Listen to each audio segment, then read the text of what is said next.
दोस्तों आज में सीखने वाले हैं कि किसी तत्व को कैसे कोष उपकोष में डिवाइड करते हैं, कैसे किसी तत्व को कोष उपकोष में बांटते हैं, यानी इलेक्ट्रॉनिक कन्फिगरेशन ऑफ, हम लोग पढ़ेंगे एलिमेंट पढ़ने वाले हैं, यानी इलेक्ट्रॉनिक कन्फिगरेशन ऑफ एलिमेंट, यानी तत्व को कैसे कोष में उपकोष में बांटते हैं। तो देखिए गाइस, हम जानते हैं कि जो कोष होता है, कोष कुल कितना होता है?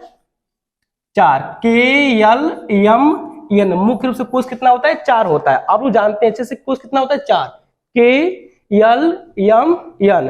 और बाकी जब इलेक्ट्रॉन को और जब डिवाइड करते हैं तो कोष कुल कितना होते हैं? 7। जैसे KLMNOPQ, ठीक है, 7 हो गया। तो कुल कितना कोष होते हैं? 7 होते हैं। जब हम सभी एलिमेंटों को जब कोष में बांटते हैं तो कितना होते हैं? 7 होते हैं। 7 कोष को यूज में लाते हैं। लेकिन हम जानते हैं कि जो कोष होते हैं, हर कोष में इलेक्ट्रॉन संख्या क्या होते हैं? फिक्स होते हैं। उसको बांटते हैं बोरबरी के पहले नियम से। वो नियम क्या कहता है कि किसी इलेक्ट्रॉन को कैसे भरते हैं? 2n स्क्वायर के अकॉर्डिंग भरे जाते हैं। इलेक्ट्रॉन को भरते हैं तो पहले कुछ इलेक्ट्रॉन कितना आता है?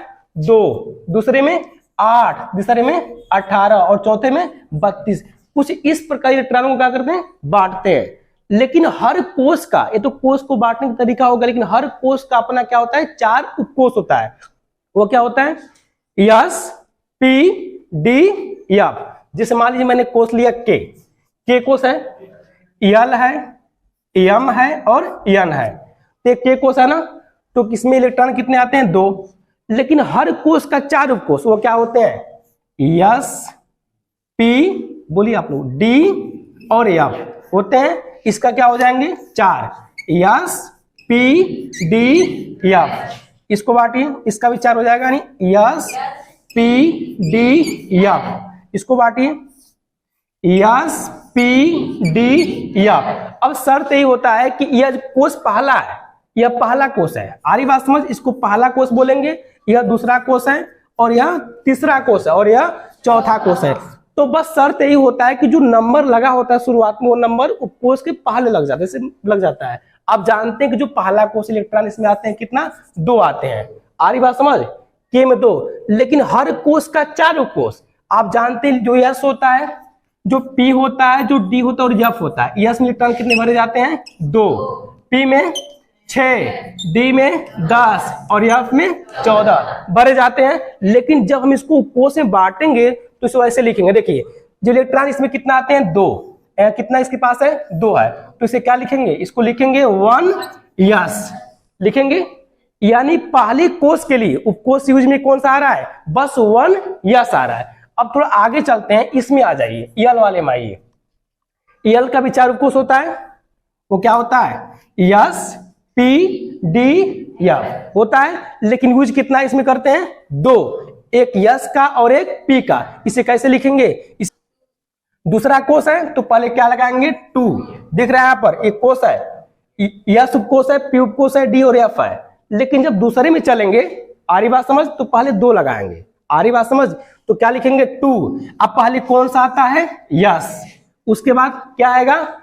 S के बाद क्या आएगा? P, यानी 2p। आप जानते हैं इसमें इलेक्ट्रॉन कितना आएगा? 2। यानी एक K के लिए हो गया और यह किसके लिए हो गया? L के लिए हो गया। अच्छा, L के लिए क्यों 2 ही उपकोष आ रहा है? क्योंकि L के पास इलेक्ट्रॉन कुल कितने होते हैं? 8 होते हैं। जब 8 होते हैं तो 2 किस में चले गए? S में चले गए और बाकी 6 P में चले गए। अब किस में चलेंगे? अब चलेंगे हम लोग M कोष में। M में इलेक्ट्रॉन कुल कितने होते हैं? 18 होते हैं। तो ये तीसरा कोष है। तीसरे कोष में पहले कौन सा आता है? पहले S आएगा। तो जब तीसरा कोष होता है तो पहले क्या लगाएंगे? पहले 3 लगाते हैं। तो किसे कैसे लिखेंगे? इसे लिखेंगे 3। अब फिर पहले क्या आएगा? 3 के बाद S। उसके बाद फिर क्या आएगा? इसमें इलेक्ट्रॉन कुल कितना है? 18 है। तो S के बाद क्या आएगा? 3p आएगा। अभी कुल कितना हुआ? अभी यहाँ पर 18 है ना, तो अभी 2 इसमें चला गया S में और 6 चला गया P में। अभी कितना बचा? 10 बचा। वो किस में जाएगा? 3d चला गया। किसी कोई समस्या? ठीक है। अब हम इसको देखेंगे। अब हम N कोष में चलते हैं। N कोष में कुल इलेक्ट्रॉन कितने होते हैं? 32 होते हैं। N कोष में कुल कितने इलेक्ट्रॉन होते हैं? 32। जब हम इसको बांटेंगे, जब N कोष का नंबर कौन सा होता है? 4 नंबर होता है। तो पहले क्या लिखेंगे? यहाँ पर 4 लिखेंगे। और पहले क्या आता है? पहले आता है S। उसके बाद फिर क्या आएगा? उसके बाद आएगा 4p, फिर 4d, फिर 4f। अब सवाल है कि जो चौथा कोष है, जो चौथा कोष है इसके लिए 4 उपकोष आ रहे हैं, 4s, 4p, 4d, 4f। लेकिन क्यों नहीं k कोष के लिए 4 उपकोष आ रहे हैं? इसलिए नहीं आ रहे हैं क्योंकि k के पास इलेक्ट्रॉन कुल कितना होते हैं? 2 होते हैं। आ रही बात समझ? इसलिए k में 2, l में 8 और m में 18 और n में 32 इलेक्ट्रॉन आते हैं। जैसे हम एग्जांपल लेते हैं, जैसे हमको 1 से लेकर परमाणु क्रमांक 1 से लेकर 20 तक के तत्वों का इलेक्ट्रॉनिक कॉन्फ़िगरेशन करना है, ठीक है ना। तो हम यहाँ पर लिख लेंगे, यहाँ लिखेंगे परमाणु क्रमांक, फिर क्या लिखेंगे? तत्व, फिर लिखेंगे कोष में इलेक्ट्रॉन का वितरण लिखेंगे। उसके बाद क्या लिखेंगे? फिर उपकोष में इलेक्ट्रॉन का वितरण लिखेंगे। वो जो पहला एलिमेंट होता है वो होता है हाइड्रोजन। आप जानते हैं इसका परमाणु क्रमांक कितना होता है? 1 होता है। और अगला एलिमेंट क्या है? अगला होता है क्या? हीलियम होता है। तीसरा क्या होता है? लिथियम। चौथा क्या होता है? बेरिलियम। पांचवा क्या होता है? बोरान। उसके बाद कार्बन, फिर नाइट्रोजन, फिर ऑक्सीजन, फिर फ्लूरीन, फिर नियान होता है। इसका परमाणु क्रमांक 1 होता है, इसका 2, 3, 4, 5, 6, 7, 8, 9, 10 होता है। अब इसको जब हम कोष में बांटेंगे, आप जानते हैं कि कोष कुल कितना होते हैं? K, L, M, N। कुल 4 कोष होते हैं, K, L, M, N। K में कितना आते हैं? 2, L में 8, M में, N में 32। लेकिन यहाँ पर आप जानते हैं कि किसी तत्व का जो परमाणु क्रमांक होता है, उस तत्व के परमाणु के अंदर और नाभिक के बाहर उतने क्या होते हैं? इलेक्ट्रॉनों की संख्या होती है। यानी कह सकते हैं कि जो हाइड्रोजन है इसके इलेक्ट्रॉन कितना होते हैं? 1 होते हैं। इसको जब बांटेंगे तो ये पहले कोष में जाएगा, हाँ जाएगा ना 1। ये तो बट गया। अब किस में चलेंगे? हीलियम को बांटेंगे। कितना इसके पास होता है? हीलियम के पास इलेक्ट्रॉन 2 होता है, तो किस में जाएगा? के कोष में जाएगा। अब किसको बांटेंगे? अब बांटेंगे लिथियम को। लिथियम का परमाणु क्रमांक कितना होता है? 3 होता है। इलेक्ट्रॉन कितना होगा इसके पास? 3। तो पहले कोष में कितना जाएगा? 2। देखिए कोष का मतलब ये जानिए कि जो के कोष होता है, K, L, M, N, इसके पास जो सीट होती है इलेक्ट्रॉन कितना होती है? मैक्सिमम 2 होती हैं। यानी जो के कोष होता है इसके पास मैक्सिमम इलेक्ट्रॉन कितने आते हैं? 2। आज जो L होता है इसके पास कितना आते हैं? 8। और M के पास 18 और N के पास 32 इलेक्ट्रॉन आते हैं। इनके पास सीटों की संख्या है। जैसे मान लीजिए किसी तत्व का नाभिक है, जानते हैं इसमें क्या होते हैं? प्रोटॉन और न्यूट्रॉन। यह क्या होते हैं? कोष होते हैं। क्या होते हैं? कोष कितना होते हैं? मुख्य रूप से 4। यह पहला कोष K, L, M, N। इसके पास कुल कितने इलेक्ट्रॉन आएंगे? 2। L में 8, M में 18 और N में 32 इलेक्ट्रॉन आएंगे। आ रही बात समझ? अब आगे देखिए, जब लिथियम को बांटेंगे तो इसका कितना होता है? परमाणु क्रमांक 3 होता है। पहले कोष में कितना जाएगा? 2। 1 बचा, किस कोष में जाएगा? K के बाद क्या आएगा? L में जाएगा। कोई समस्या? ठीक है। अब किसको बांटेंगे? बेरिलियम को। कितना होता है परमाणु क्रमांक? 4। तो पहले कोष में 2 और 2 बचा, कहां जाएगा? L कोष में जाएगा। इसको बांटिए, बोरान को बांटिए, 2, 3, कार्बन को 2, 4, नाइट्रोजन को 2, 5, ऑक्सीजन को 2, 6, फ्लोरीन को बांटिए 2, 7, नियान को बांटिए 2, 8। बांट लिया मैंने। अब इसको किस में बांटेंगे? अब इसको बांटेंगे किसमें? उपकोष में बांटेंगे। आ रही बात समझ? तो बांटिए उपकोष में। अब पहला कोष है के, तो हर कोष का कितना कोष? 4। कौन कौन? S, P, D, F। जब इसको बांटेंगे, जब हाइड्रोजन को बांटेंगे तो पहला कोष है क्या आएगा? 1 आएगा। आप 1 आएगा। 1 क्यों आता है? क्योंकि पहला कोष है। अब पहले कोष में पहले कौन सा कोष आता है? S। 1 S। इलेक्ट्रॉन कितना यहाँ पर है? 1। अब किसको बांटेंगे, अब बांटेंगे हीलियम को। इलेक्ट्रॉन कितना है, 2, तो 2 इलेक्ट्रॉन है, तो इसको बांटिए 1s2। उसके बाद कितना बचा, 0 बचा, तो अगला कोष नहीं आएगा, अगला कोष नहीं आएगा। अब किसको बांटेंगे, अब बांटेंगे लिथियम को। तो पहले कोष में आइए, क्या लिखेंगे इसको, 1s2 हो गया। अब किस में चलेंगे, दूसरे कोष में आ गए, तो इसे क्या लिखेंगे, 2s1। अब किसको बांटेंगे, बेरिलियम को बांटेंगे, इसको बांटिए, क्या मिलेगा, 1s2 2s2। अब किसको बांटेंगे, बोरान को बांटेंगे, तो बोरान के पहले कोष में आइए, क्या हो जाएगा, 1, पहले क्या आएगा, यस, फिर कितना आएगा, 2, पहला कोष कंप्लीट। अब किस में चलेंगे, दूसरे कोष में चलेंगे। इलेक्ट्रॉन कितना है यहाँ पर, दूसरे कोष में 3 है, तो क्या हो जाएगा, 2s2। अभी यहाँ का एक इलेक्ट्रॉन बचा, तो किसका इलेक्ट्रॉन बचा है, दूसरे कोष का बचा, तो किस कोष में जाएगा, यस के बाद पी में जाएगा। दूसरा कोष है ना, तो 2 लगा लिया, यस के बाद क्या आता है, पी, तो क्या हो जाएगा, 2p1। अब किसको बांटेंगे, अब बांटेंगे कार्बन को, क्या हो जाएगा, इसको बोलिए 1s2 2s2 2p2 हो जाएगा।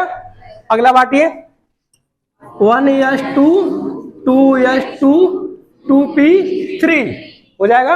आगे बांटिए 1s2 2s2 2p4। देखिए अगला बांटिए 1s2 2s2 2p5। देखिए 2 2 4 अब 5 9, यानी किसको बांट दिए हम लोग बांटे फ्लोरीन को बांट दिए। अब किसको बांटेंगे, नियान को बांटेंगे। देखिए कोष में क्या है, 2 और 8 है, इसको बांटिए, क्या हो जाएगा 1s2 2s2 2p6। यह कंप्लीट हो गया। आ रही बात समझ। अब कहां तक बांटे हम लोग हैं, परमाणु क्रमांक 1 से कहां तक बांटे हैं, 10 तक बांटे, यानी नियान तक बांटे हैं, यानी हाइड्रोजन से कहां तक बांटे हैं, नियान तक बांटे हैं। अब किसको बांटेंगे, अब हम बांटेंगे परमाणु क्रमांक 11 से लेकर कहां तक, 20 तक बांटेंगे। चलिए बांटते हैं। अब कहां से बांटेंगे, परमाणु क्रमांक कहां से, 11 से कहां तक, 20 तक। ठीक है, परमाणु क्रमांक 11 12 13 14 15 16 17 18 19 20 हो गया। इसका नाम क्या, 11 का नाम बताइए, sodium, magnesium, aluminium, silicon, phosphorus, sulphur, chlorine, argon, potassium, calcium हो जाएगा। इसको बांटिए कोष में, 11 है यहाँ पर, है ना, तो पहले कोष में कितना जाएगा, 2, कितना बचा, कुल कितना बचा 9, दूसरे कोष में कितना जाएगा 8, इसके पास 8 गया, कितना बचा 1, किस में जाएगा, यम में जाएगा। मैग्नीशियम को बांटिए, यहाँ पर 12 है, पहले कोष में 2 8 2, इसको बांटिए 2 8 3 2 8 4 2 8 5 2 8 6 2 8 7 2 8 8 हो जाएगा। अब देखिए, अब जो मेरा पोटेशियम है, इसका परमाणु क्रमांक कितना होता है, 19 होता है। और आप लोग बोरबरी का नियम जानते हैं, वो नियम क्या कहता है, सेकंड लॉ, कि जब हमको अगले कोष में जाना हो तो कम से कम 8 इलेक्ट्रॉन रख कर हम नए कोष में जा सकते हैं। तो देखिए यहाँ पर कितना है, यहाँ पर 19 है, यहाँ पर इनका परमाणु क्रमांक। इसको बांटिए 2 8, उसके बाद 8 फिर 1। तो जब भी हमको नए कोष बनाना होता है तो उसके पहले कोष में कम से कम 8 इलेक्ट्रॉन रखकर हम नए कोष में जा सकते हैं। अब किसको बांटेंगे, अब बांटेंगे कैल्शियम को, क्या हो जाएगा 2 8 8 2। कोष में कंप्लीट हो गया। अब किसमें बांटेंगे, उपकोष में बांटेंगे। चलिए बांटते हैं हम लोग हैं। जब सोडियम को बांटेंगे उपकोष में ना, तो इसको बांटे। देखिए पहला कोष में 2 है, इसे क्या लिखेंगे, पहला कोष है 1, अब पहले क्या आता है यस, फिर उसके बाद 2 हो जाएगा। अब किस में चलेंगे, दूसरे कोष में चलेंगे, तो क्या लगाएंगे यहाँ पर 2, पहले क्या आता है यस, उसके बाद 2p, p क्या हो जाएगा 6 हो जाएगा। अब तीसरे कोष में आइए, एक इलेक्ट्रॉन है, क्या हो जाएगा 3s1 हो जाएगा। आगे बांटिए, अब इसको बांटिए, मैग्नीशियम को बांटिए, क्या हो जाएगा 1s2 2s2 2p6 3s2 हो जाएगा। अब बांटिए, एल्युमिनियम को बांटिए, बोलिए 1s2 2s2 2p6 3s1 2। उसके बाद क्या हो जाएगा? अब देखिए यहाँ पर इलेक्ट्रॉन अभी एक बच रहा है, एक बच रहा है ना इस वाले तीसरे कोष का, तो किसमें जाएगा? 2 3 के बाद क्या आएगा? 3s के बाद 3p1 आएगा। अब किसको बांटेंगे? अब सिलिकॉन को बांटिए, 1s2 2s2 2p6 3s2 3p2 हो जाएगा। अगला बांटिए, फास्फोरस को बांटते हैं, बोलिए 1s2 2s2 2p6 3s2 3p3 हो जाएगा। आगे बांटिए, सल्फर बांटिए, 2p6 3s2 3p4 हो जाएगा। आगे बांटिए, अगला है क्लोरीन है, इसको बांटिए 2p6 2p5 हो जाएगा। आगे बांटिए आर्गन को, 1s2 2s2 2p6 3s2 3p6 हो जाएगा। आगे बांटिए, पोटेशियम को बांटिए, 1s2 2s2 2p6 3s2 3p6 4s1। Calcium बांटिए,